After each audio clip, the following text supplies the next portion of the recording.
शान्ताकारं भुजगशयनं पद्मनाभं सुरेशं विश्वाधारं गगनसदृशं मेघवर्णं शुभांगं लक्ष्मीकान्तं कमलनयनं योगभिर्ध्यानगमयं वन्दे विष्णु भवभयहरं सर्वलोकैकनाथम्.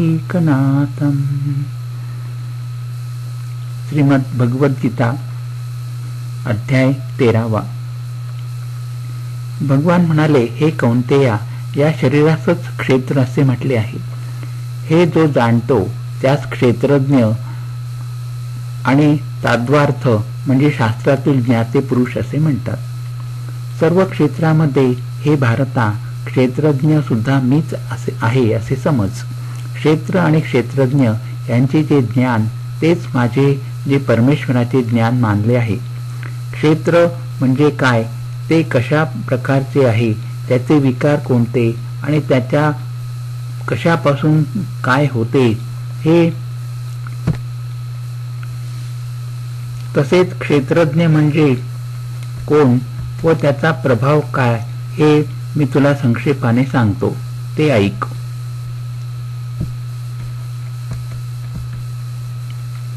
बहुत प्रकारे विविध छंदांनी पृथक पृथक अनेक ऋषींनी आणि कार्यकारण रूप हेतू दाखवून पूर्ण निश्चित केलेल्या ब्रह्मसूत्रातील पदांनाही हे म्हणणे हा विषय यांनी गायलेला आहे.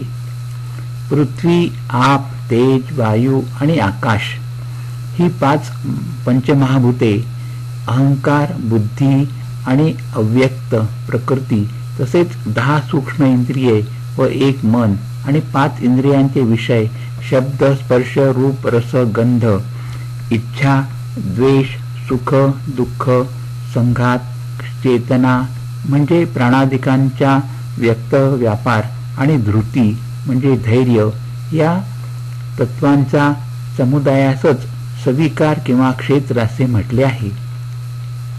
मान नसणे, दंभ नसणे, अहिंसा, क्षमा, सरळपणा, गुरुसेवा, शुचिर्भूतपणा, स्थैर्य, मनोनिग्रह, इंद्रियांच्या विषयांचे ठायी विरक्ती, तसेच अहंकार नसणे आणि जन्ममृत्यू, जरा, व्याधी व दुःख हे आपल्या मागे लागलेले दोष आहेत अशी बुद्धी असणे, कर्माचे ठायी अनासक्ती, बायका, मुले व घरदार इत्यादींमध्ये लंपट न होणे, इष्ट किंवा अनिष्ट प्राप्त झाले तरी नेहमी चित्ताची एकसारखी वृत्ती असणे आणि माझ्या ठायी अनन्य भावाने न ढळणारी भक्ती, विविक्त म्हणजे निवडक किंवा एकांत जागी राहणे, सामान्य जणांचा चव्हाटा न आवडणे, अध्यात्मज्ञान नित्य आहे अशी बुद्धी होणे व तत्वज्ञानाच्या सिद्धांताचे परिशीलन यास ज्ञान म्हटले आहे.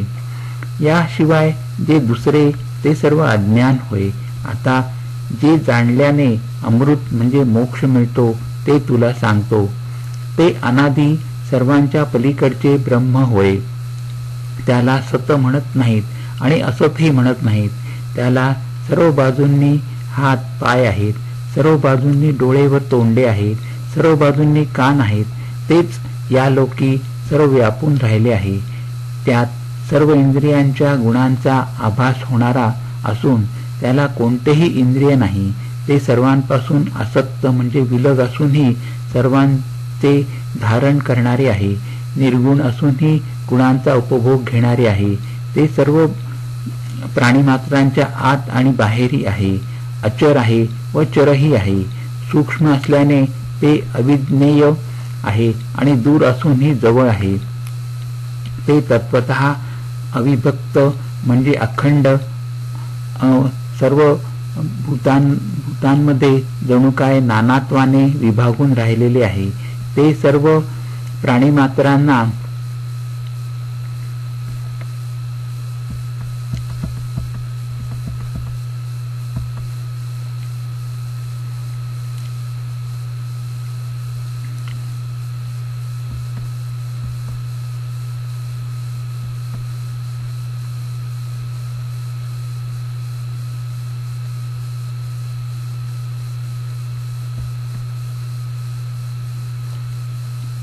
ते सर्व प्राणीमात्रांना धारण करणारे, ग्रासणारे व उत्पन्न करणारेही तेच समजले पाहिजे. त्यालाच तेजाचेही तेज व अंधकारापलीकडचे म्हणतात.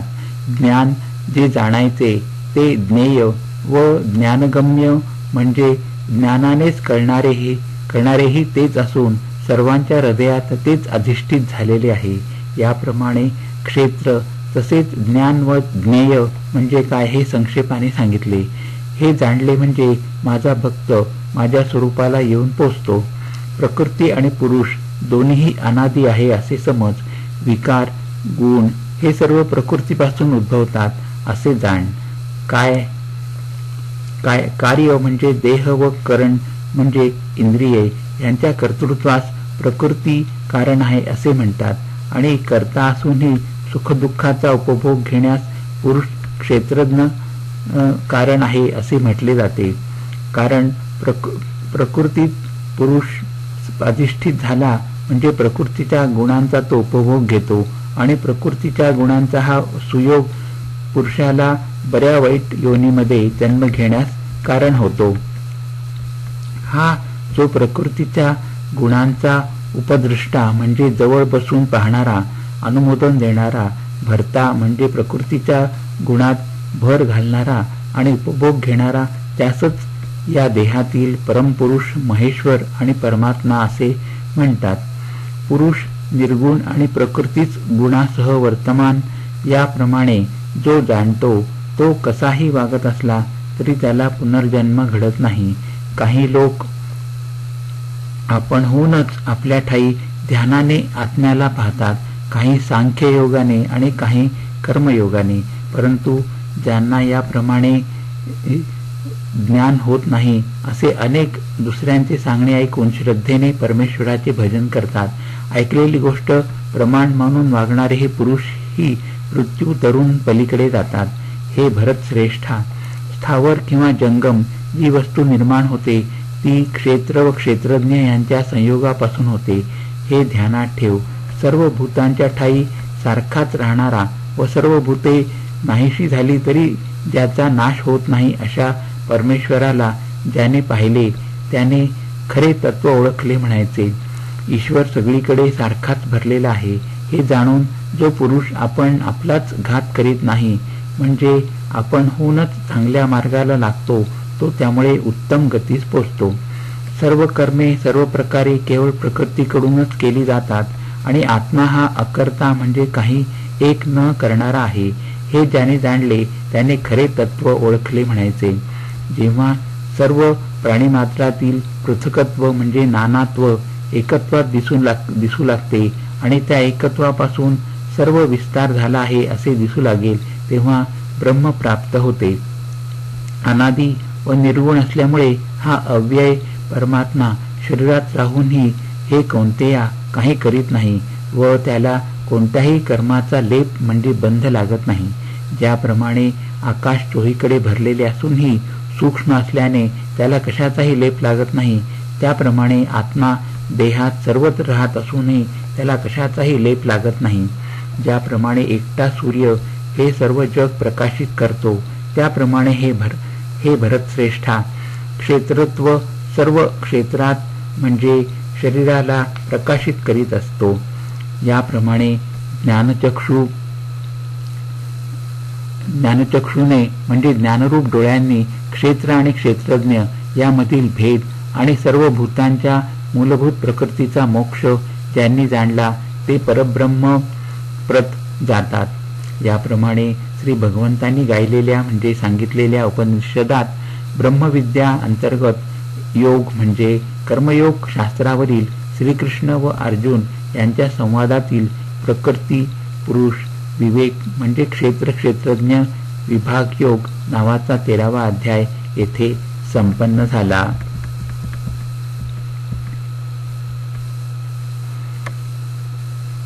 हरि ओम तत्सत. हरि ओम तत्सत. हरि ओम तत्सत.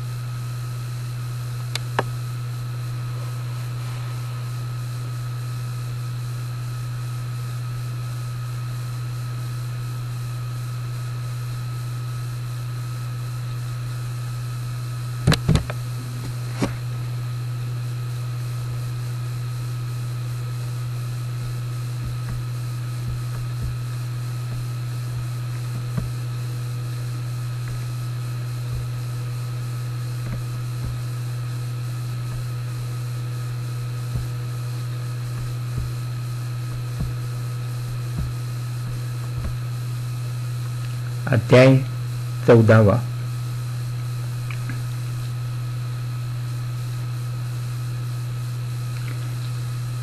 भगवान म्हणाले, आणखी पुन्हा ज्ञानातील उत्तम ज्ञान सांगतो, जे जाणल्याने सर्व मुनींना या लोकातून परम प्राप्ती झाली आहे. या ज्ञानाचा आश्रय करून माझ्याशी एकरूपता पावलेले सृष्टीच्या उत्पत्ती काळीही जन्म घेत नाहीत आणि जन्म आणि मरण यापासून ते अजिबात मुक्त होतात. प्रलय काळीही व्यथा पावत नाहीत. हे भरता त्यापासून सर्व महत ब्रह्म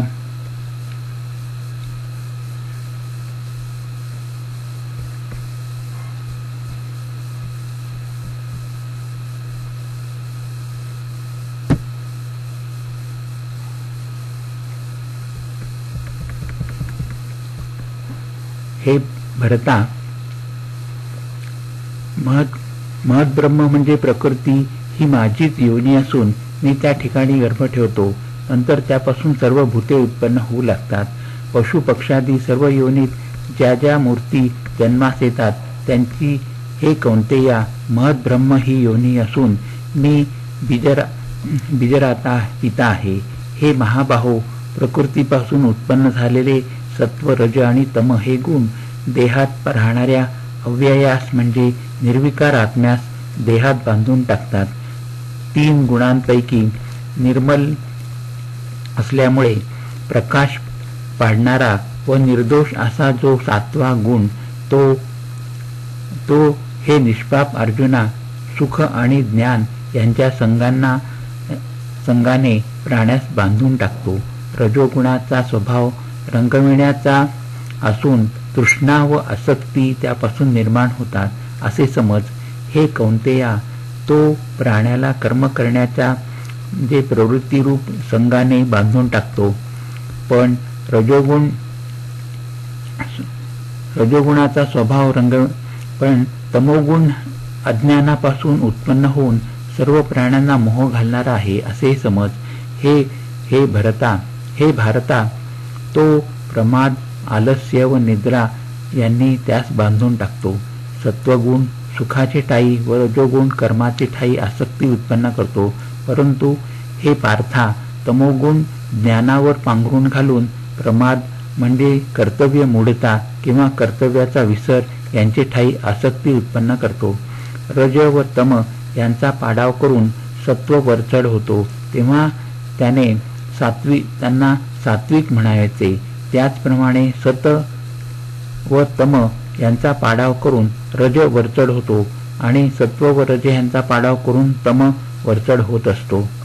या देहात सर्व इंद्रियात प्रकाश म्हणजे निर्मल ज्ञान जेव्हा उत्पन्न होते तेव्हा सत्वगुण वाढला असे समजावे. हे भरतश्रेष्ठा, रजोगुण वाढला म्हणजे लोभ, कर्माकडे प्रवृत्ती व त्यांचा प्रारंभ, अतृप्ती व इच्छा ही उत्पन्न होतात. आणि हे कुरुनंदना, तमोगुण वाढला म्हणजे अंधार, काही करू नये अशी इच्छा, प्रमाद म्हणजे कर्तव्याचा विसर आणि मोह हे देखील उत्पन्न होत असतात. सत्वगुणाचा उत्कर्ष झाला असताना प्राणी मरण पावला असता त्याला उत्तम तत्वे जाणणाऱ्यांचे म्हणजे देवादिकांचे निर्मल लोक प्राप्त होतात. रजोगुणांचे प्राबल्य असताना मृत्यू आला असता कर्मात आसक्त झालेल्या जनामध्ये त्यास जन्म मिळतो आणि तमोगुणात मृत्यू आला असता पशु आदी मूढ लोणीत जन्म मिळतो. पुण्य कर्माचे फळ निर्मळ व सात्विक, पण राजस कर्माचे फळ दुःख आणि तामस कर्माचे फळ अज्ञान होय असे म्हटले जाते. सत्वापासून ज्ञान तर रजोगुणापासून केवळ लोभ उत्पन्न होतो. तमोगुणापासून प्रमाद व मोहच नव्हे तर अज्ञानही उत्पन्न होते. सात्विक पुरुष वरच्या म्हणजे स्वर्गादी लोकास जातात. राजसवृत्तीचे लोक मनुष्यलोकी राहतात आणि कनिष्ठ गुणवृत्तीचे तामस अधोगतीस जातात. दृष्टा म्हणजे उदासीनपणे पाहणारा पुरुष प्रकृतीच्या गुणाखेरीज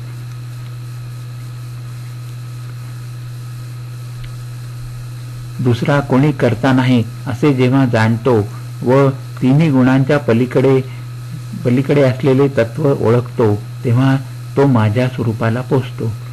देहधारी मनुष्य देहोत्पत्तीस कारण झालेल्या या तिन्ही गुणांच्या पलीकडे जाऊन जन्म मृत्यू जरा यांच्या दुःखाने विमुक्त होत जाता अमृताचा म्हणजे मोक्षाचा अनुभव घेतो. अर्जुन म्हणाला, हे प्रभू, मनुष्य कोणत्या लक्षणांनी या 3 गुणांच्या पलीकडे जातो? त्या गुणातीतांचा आकार कसा असतो आणि तो या 3 गुणांच्या पलीकडे कसा जातो ते मला सांगा. श्री भगवान म्हणाले, हे पांडवा, प्रकाश, प्रवृत्ती आणि मोह म्हणजे अनुक्रमे सत्व, रज व तम या गुणांची कार्य किंवा फळे प्राप्त झाली तरी त्याचा जो तिरस्कार करीत नाही आणि प्राप्त न झाली तरी आकांक्षा ठेवीत नाही. कर्मफलाबद्दल जो उदासीनासारखा राहणारा सत्व, रज व तम हे गुण ज्याला चाळवू शकत नाहीत, गुण आपापले काम करीत आहेत एवढेच मानून जो स्थिर राहतो, जो हलत नाही म्हणजे विकार पावत नाही, ज्याला सुख दुःख सारखेच, जो स्वस्थ म्हणजे आपल्या ठिकाणी स्थिर झाला, माती दगड सोने ज्याला सारखीच प्रिय व अप्रिय, निंदा व आपली स्तुती ही ज्याला समसमान वाटतात, सर्वदा धैर्याने युक्त आणि ज्याला मान व अपमान किंवा मित्र व शत्रुपक्ष तुल्य म्हणजे एकसारखी आणि प्रकृती सर्व करते असे समजल्यामुळे ज्याचे सर्व काम्य उद्योग सुटले त्या पुरुषास गुणातीत असे म्हणतात. जो सर्व कर्मे मलाच अर्पण करतो आणि एकनिष्ठ भक्तियोगाने माझी सेवा करतो तो या 3 गुणांच्या पलीकडे जाऊन ब्रह्मभूतावस्था प्राप्त करून घेण्यास समर्थ होतो. कारण मीच अमृत व अव्यय ब्रह्माचे, शाश्वत धर्माचे व एकांतिक म्हणजे परमावधीच्या अत्यंत सुखाचे अखेरचे स्थान आहे. याप्रमाणे श्री भगवंतांनी गायलेल्या म्हणजे सांगितलेल्या उपनिषदात ब्रह्मविद्या अंतर्गत योग म्हणजे कर्मयोग शास्त्रावरील श्रीकृष्ण व अर्जुन यांच्या संवादातील गुणत्रय विभाग योग नावाचा 14वा अध्याय संपन्न झाला.